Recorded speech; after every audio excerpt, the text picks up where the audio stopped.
Hi everyone, welcome back to our channel. This is me Kate here and I'm back with new tutorial video. And in today's video I will be guiding you how to log into BBE or Bloomberg employee account. So without any further ado, let's get started with this video.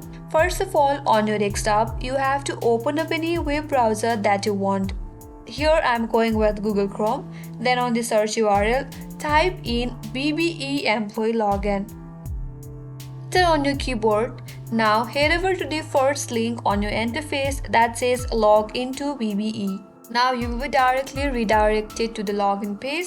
Now in order to log into your employee account, first of all, you have to enter your corp username. Make sure you enter your valid username.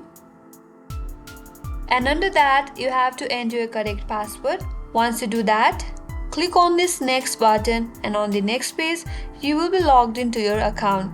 And this is how you can simply log into BBE employee account. I hope this video was helpful and make sure to subscribe, like, comment and hit the bell icon for more upcoming tutorials like this. Thanks for watching till the end. I will see you on next video.